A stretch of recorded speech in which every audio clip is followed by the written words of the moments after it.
Welcome to Choice Classic Radio. Like us on Facebook, subscribe to us on YouTube, and help keep this show alive by donating at choiceclassicradio.com. For more of your favorite old-time radio shows, join us on our companion podcast, Choice Classic Radio Detectives, where we bring to you tales from the greatest detective shows the golden age of radio had to offer. And now, with 463 episodes made, broadcast on CBS Radio from 1942 to 1955, we bring to you The Whistler. Let every go signal remind you that you do go farther with Signal gasoline. The Signal Oil Program. The Signal Oil Company and your neighborhood signal dealer bring you another curious story by The Whistler. Tonight, Lie or Consequences.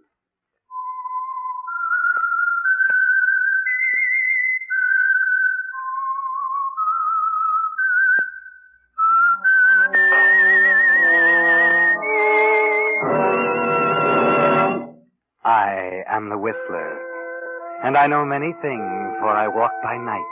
I know many strange tales. Many secrets hidden in the hearts of men and women who have stepped into the shadows. Presently I'll tell you of nameless terrors of which they dare not speak.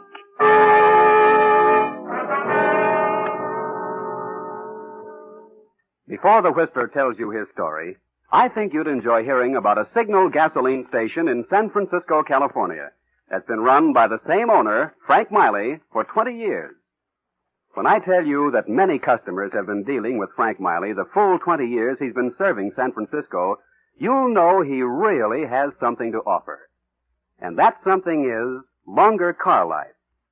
You see, Frank Miley, like all Signal gasoline dealers, has made his customers' cars his life's business. He knows cars thoroughly, and the little tricks that keep them running smooth and long. When customers leave their cars with Frank Miley's Signal station, they know every part, including the important unseen parts, is going to receive the thorough, conscientious service it needs. Because Frank Miley, like your neighborhood Signal gasoline dealer, is in his own business and will be there year after year to back up his work. Well, that in a nutshell is why cars serviced by independent Signal dealers with Signal quality products actually do go farther. And it's why now, when your car has to last out the duration, is a mighty good time for you to get acquainted with your neighborhood Signal gasoline dealer. And now, The Whistler.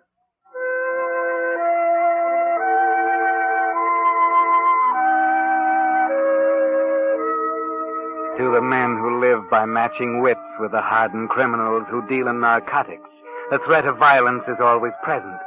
But sometimes that violence has unexpected consequences. Witness the experience of Mark Hoskins, veteran detective of the narcotics detail. It was late one fall evening that Mark, with his fellow officer Red Andrews, was making his way down a blackened alley toward the hideout of two criminals prominent in the dope trade. Is the door right up the top? Open up. But if we should need it, I spotted it this afternoon when I cased the setup. Anybody see you? No, nobody but the druggist. I just bought a package of cigarettes. Okay. Well, come on. Let's go get your promotion. What do you mean by that? We've been on this assignment a long time. If we crack it, you know the old man will give you a promotion. Why just me? Are you kidding? You're the fair-haired boy. I'm a dog around this department. The chief's had a knife in my back a long time. He likes an excuse to twist it. You'll get the promotion. You sound jealous, Mark. Maybe I am. Come on, let's go. Better stay in close to the wall. Right. Red, look out. Somebody under the stairs. You bet there's somebody under the stairs. Hey, behind you, Mark. Huh? There's another with a blackjack. Oh, I see you. Mark. Let's go, Joe. I knew I'd catch up with you, Finley. No, you haven't, Papa. Oh, nuts. They got away, Mark. Mark! Hey, Mark. Mark, you all right? Hey, Mark. Oh, they really let you have one that time, didn't they? Hey, what's going on up there? I heard shooting. Come here. It's all right. We're police. Well, what's wrong? Look, did you see a couple of guys duck out of the alley? Yes, just after the shooting. They jumped into a car and drove off. Yeah, that's what I was afraid of. Hey, what's wrong with this guy? They blackjacked him. Look. Yeah? Go into that drugstore on the corner. You can go through the back door. Call an ambulance while I take care of him. Police ambulance? Yeah. Well, who shall I tell him wants it? Red Andrews. Okay.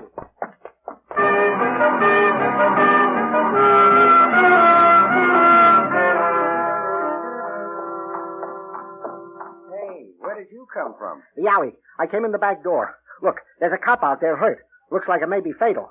And the other one asked me to call an ambulance. What were they doing? Well, after some crooks, I guess. Can I use your phone? Sure. Sure, go ahead. Thanks. Let's see. Oh, there's the police department number.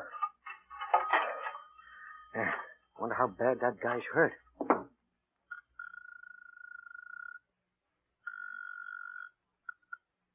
Hello. Police department. Say, there's been an accident. Location, please. Behind Small's drugstore, 18th and Hunter. 2 of your men tangled with some crooks. Yeah? Well, one of your men is out cold, and the other asked me to call an ambulance. My name is Peters. What about the crooks? Oh, they got away, both of them. Our man badly hurt? Yes. The other one said his name was Red Andrews, asked me to hurry in here and phone. He was working over the one that was out. Okay, we'll get a car right over. Thanks. Goodbye.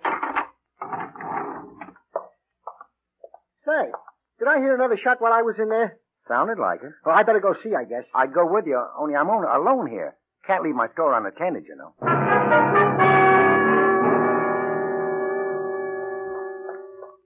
got the police all right. They said they'd send an ambulance right away. Hey. Who are you? You're the one that was knocked out. Those crooks. I gotta get And the him. crooks. Look, he's hurt now. I gotta get those crooks. Yeah. Now, look, just take it easy. An ambulance is coming. I got to take a look at this.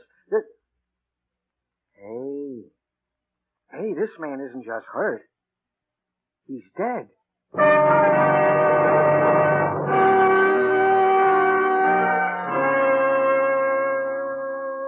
Sorry to have to bring you down to the station, Peters, but you understand. You're the nearest thing we have to a witness. I understand. I think I've told you everything I know. Yeah, there's just one thing I don't get.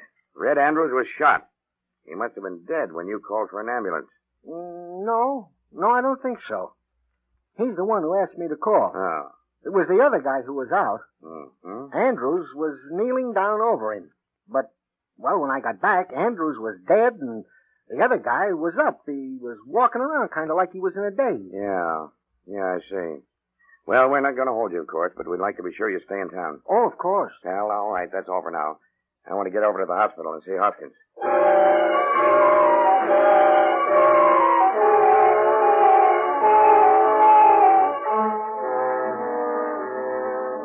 Well, Hoskins, you managed to butch another one, didn't you? Take the knife out of my back, Chief. We got a tough break, that's all. Yeah. Red Andrews got such a tough break that it killed him. Couldn't you guys have been on your toes? They must have been tipped off. They were laying for us under the stairs. Yeah? Well, regardless of how it happened, I'm holding you responsible for catching the guys that did it. I don't like to have my men bumped off, especially men like Andrews. Do you think I'd have let it happen if I could have helped it? I don't know.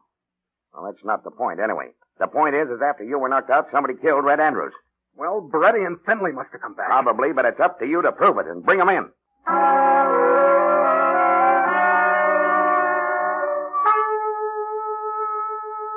Well, Mark, some rather startling developments took place while you were unconscious. You and Red Andrews exchanged positions in a most peculiar manner, and the chief's putting you on the spot to explain it. Well, now that you're out of the hospital, you better do some checking up. First thing will be to locate Beretti and Findley again. Better check your gun first, though. They're desperate characters, you know. Oh, how do you explain that, Mark? You don't remember firing your gun last night, do you? They knocked you out before you even drew your gun, and yet your gun has been fired. At least there's one round missing. And now, back at the scene of the crime, you've found another clue. An empty shell from your gun.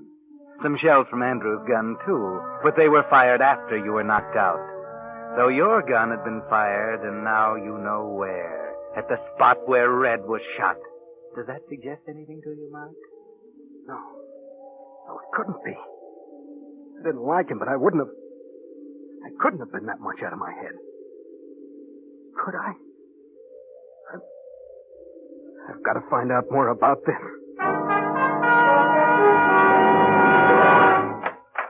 Good morning. Good morning. Can I get something for you? Were you the druggist on duty here last night? Yes, it's hard to get help these days. I have to work night and day. Yeah, I understand a guy called an ambulance from here last night. Yes, that's right. Did he say anything to you? Just that there were a couple of officers in the alley and that one of them had been hurt. I see. How long was he in here? Oh, about 4 minutes, I guess. Did you see anyone else while he was phoning? No. No, I didn't. But see here. Who are you? I'm the guy that was knocked out. Oh. Well, you seem to have recovered. Yeah, outside of a lump on the back of my head. Well, the fellow didn't tell me anything other than the report he made to the police. Okay. Thanks.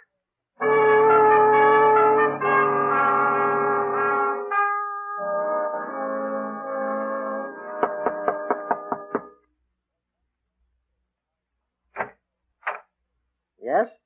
Is your name Peters? Yes. You're the guy who called the ambulance about that affair behind Small's drugstore last night, aren't you? That's right. Come in. Oh, thanks. They told me at the department you'd probably be willing to answer some questions.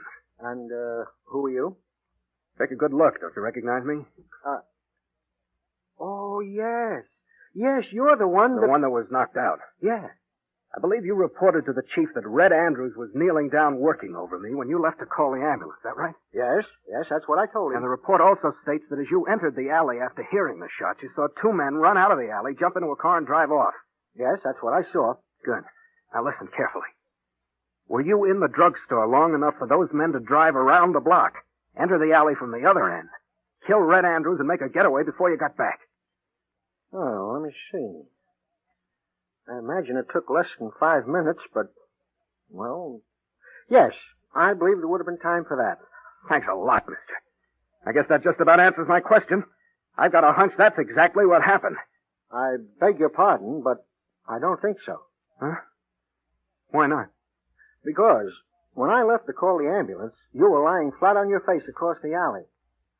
If they'd have driven back, they'd have run over you. Or, if you'd been up and around, I think they'd have shot you, too.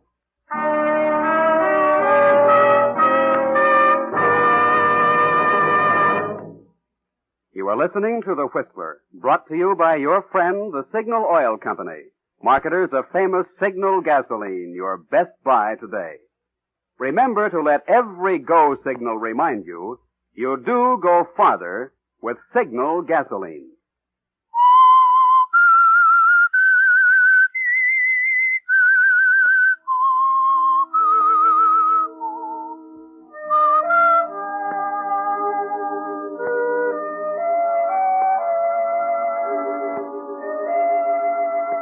Well, Mark, your theory of Finley and Beretti having come back and killed Red has been blasted. This is beginning to simmer down to far too few suspects, isn't it? From the way the evidence is pointing, you're going to be incapable of weighing it in an unbiased manner. It's placing too much suspicion on you. Of course, you're not ready to face an admission yet, not even to yourself. But if you won't admit killing Red, you'd better find out who did. You know that Red fired several shots after you were knocked out. But that doesn't mean that Finley and Beretti couldn't have fired some, too. Maybe they shot Red during the fight and it didn't kill him instantly. Maybe he had the bullet in him all the time he was working over you. It's worth investigating, Mark. The coroner could help you there. Hello, Doc. Oh, hello, Hoskins. Glad to see you. Doc, can I speak to you for a minute? Certainly. Sit down. Thanks. Look, you did the autopsy on Red Andrews this morning, didn't you? Yes, terrible thing. You determined the cause of death? And that's right. He died of injuries sustained from a gunshot. Doc, were you able to tell from the nature of the wound how long Red lived after the shot was fired? Oh, yes. Definitely? Definitely. What would you say, Doc? Could he have lived 10 minutes, 5 minutes? Well, if Red Andrews lived 10 seconds after that shot was fired, would have been a miracle. What? Yeah, he was shot through the heart, close range. Died instantly.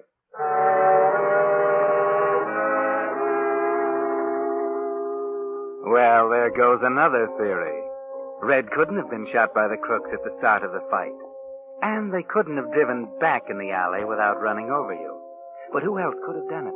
Who else had the opportunity? Silly, isn't it, to suspect yourself? But the fact remains that Red Andrews was the fair-haired boy of the department. Everybody knows that. And the chief knows that you were jealous of his position because Red stood between you and promotion. Do you suppose it could have been possible that your subconscious resentment of Red could have been translated into irresponsible action while you were knocked out? Possibility or not, you better crack this thing before the chief gets such an idea, or before he puts someone else on the case to start prying around. Oh, hello, Hoskins. Hi. Say, did the lab stuff on Andrews come through you? Yes, I did the analysis. You handled the ballistics report, huh? Yes, a bullet was fired at close range from a .38 service pistol. Oh, was, huh? Yes, probably by a gun that had been stolen from some officer. Probably. Did you retrieve the bullet? Yes. Mind if I have a look at it? Oh, sure. I have it right here. Here you are. Would it be all right if I borrowed it? Huh? The chief's assigned me to the case. I want to make a comparison, okay? Oh. Well, I guess it's all right.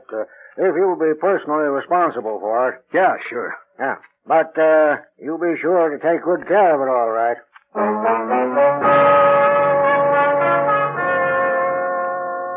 It'll be best to know for sure, won't it, Mark? Jumping to conclusion isn't good detection. You'll be perfectly safe down there in your basement. With that pillow muffling the gun, no one will hear the shot. Then you can dig the bullet out of that sawdust barrel and compare the rifling with the one that killed Andrews. Then you'll know, won't you, Mark?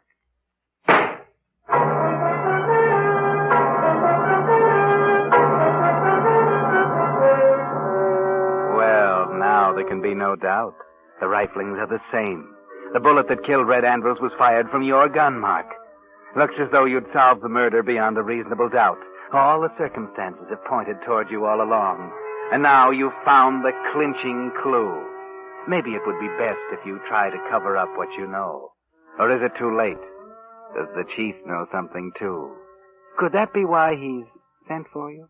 Hoskins, I don't understand it.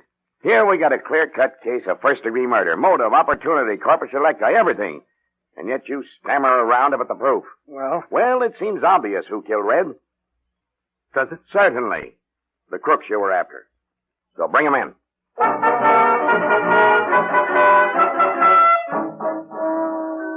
This is becoming a pretty mess, isn't it, Mark? You don't dare bring in Beretti and Finley. As long as they're suspected, suspicion will be removed from you. But if you bring them in, they'll prove that they didn't do it. And then there'll be only one suspect left. You, Mark, you. But the chief's going to put another man on the case soon if you don't turn up something. That bullet. You'd better do something about that before another detective starts snooping around. How about a switch? A bullet from a different gun instead of the one they dug out of Andrews. Maybe worth a try, Mark. Say, I brought the bullet back. Sorry I was so long. Huh? Oh, yes, the Andrews bullet. Yeah. Hope you haven't been worried about it. Huh? Oh, no, I wasn't worried about it. We made a set of microfilm pictures of the bullet when it first came in.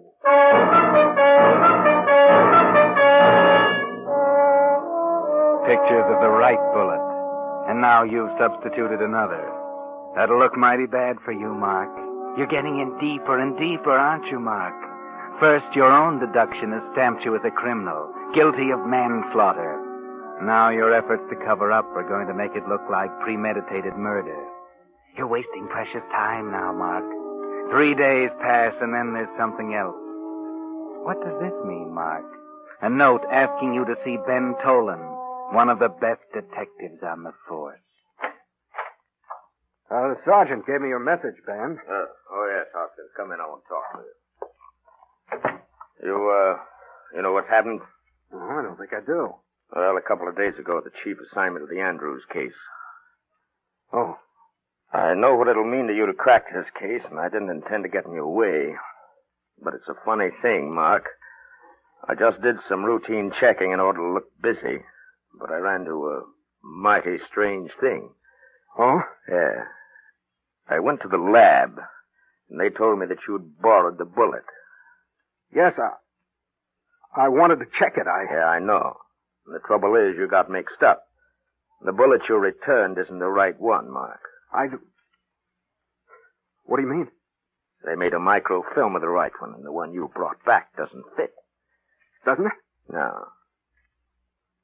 Why did you switch it, Mark? What makes you think I switched it? Maybe I brought back the wrong bullet, but there's no... I know you too well to think that you'd return the wrong bullet by mistake, Mark. You're too good a detective for that. What are you driving at? Just this. The bullet gave me some other ideas, and I checked up on them, too. So? I know who killed Red Andrews. You know? I think you know, too. Only I decided that I'd let you crack the case if you could. Well, Mark, you still have a chance to do it.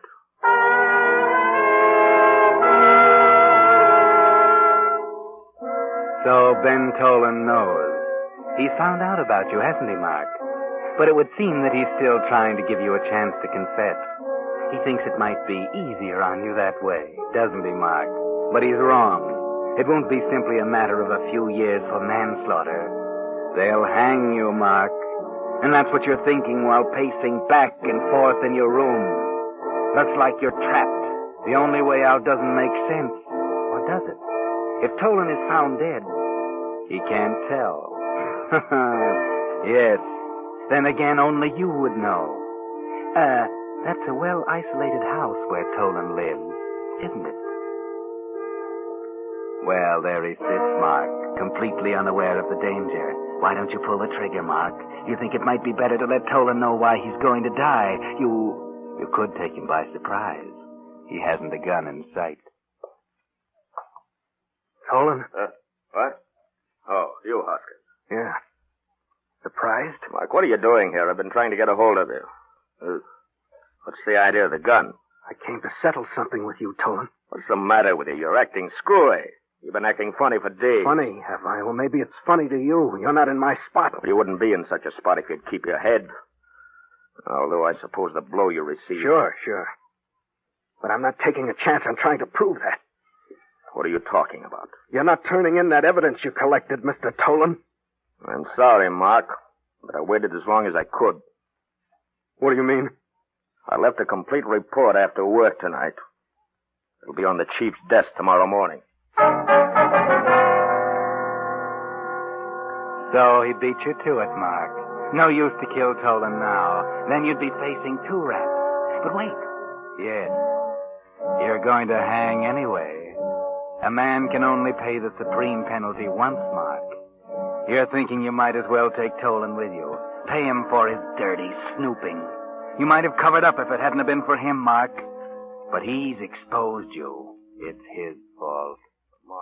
Mark, put down that gun. Don't be a fool. I'm not a fool. You don't know what you're doing. Oh, yes, I do. For the first time in days, I'm thinking straight. Now, for the first time, I see exactly what I have to do. You're crazy. Maybe, but my last chance is to try a getaway. I might make it, only you aren't going to be around to know. You had to turn in the dope on me, didn't you? All right, you're going to pay for it. What are you talking about? Just this. Maybe I did kill Red. But I didn't do it on purpose, and I'm not going to lay down and take the rap for it. You were hurt badly, weren't you? What do you mean? I don't know where you got the idea, but you're wrong. You didn't kill Red Andrews.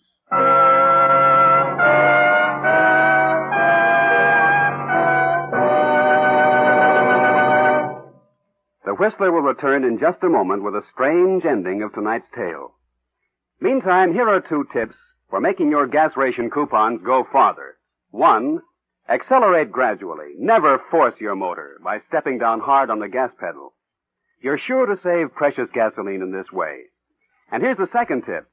Use the gasoline that's scientifically engineered to give you maximum miles per gallon. Signal's famous Go Farther gasoline.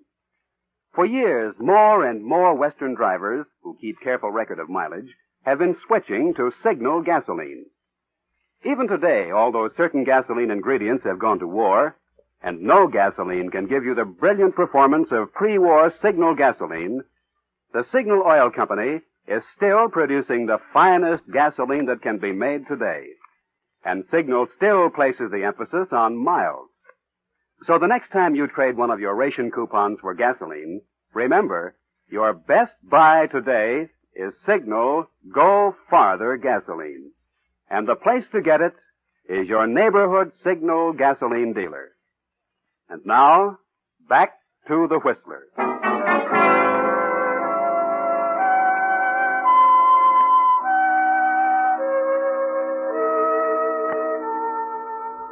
Well, Mark, you were about to kill the one man who knows you didn't kill Red Andrews. But how can this be?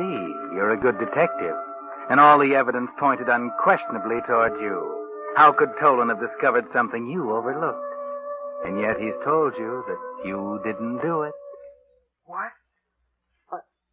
I didn't kill Red? No, look, I'll tell you. There was a very obvious clue. You'd have caught it if you hadn't been so busy covering up for yourself. I saw it immediately. Go on, keep talking. You cornered these crooks in an alley behind a drugstore. And they were trafficking in illegal sale of drugs. Get it? Drugs, drugstore. Well, all I did was to go on from there. Well, where did that take you? To the druggist. He was the brains of a dope ring. Now, when you and Red traced the peddlers that close to his store, he figured that you had the dope on him, too. So when Peters went into the phone booth, the druggist slipped out the back door and into the alley. Red was bending down facing her. The druggist went to help him. He bent down, jerked his gun from the holster, and he shot Red. He was back in the store by the time Peters came out of the phone booth. Yeah, he had my gun. Why didn't he kill me, too? Peters had told him that your injury looked fatal, that he didn't have time to check closely, but he figured that he'd taken care of both the cops who had anything on him, but he didn't. And if you haven't been fool enough to obliterate his fingerprints on your gun, I'm pretty sure that that'll cinch it. And tomorrow morning, you'll be in jail for the murder of Red Andrews. Not you, Mark. Not you.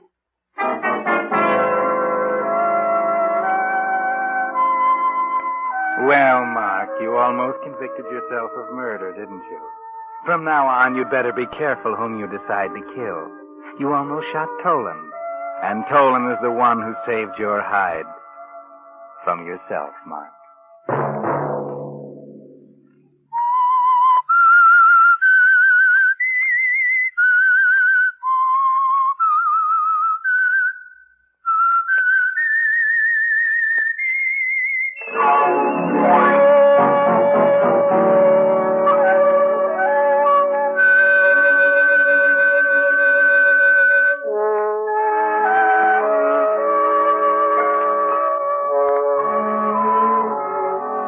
Next Monday at 9 o'clock, the Signal Oil program will bring you another strange tale by the Whistler. The Signal Oil program is broadcast for your entertainment by the Signal Oil Company, marketers of Signal's famous Go Farther gasoline and motor oil, and by your neighborhood Signal Oil dealer, who is at your service daily to keep your car running for the duration. The Signal Oil program, produced by George W. Allen, with story by Dwight Hauser, music by Wilbur Hatch, is transmitted to our troops overseas by the Armed Forces Radio Service. Bob Anderson speaking for your friend, the Signal Oil Company, and suggesting once again that you let every go signal remind you that you do go farther with Signal gasoline. This is CBS, the Columbia Broadcasting System.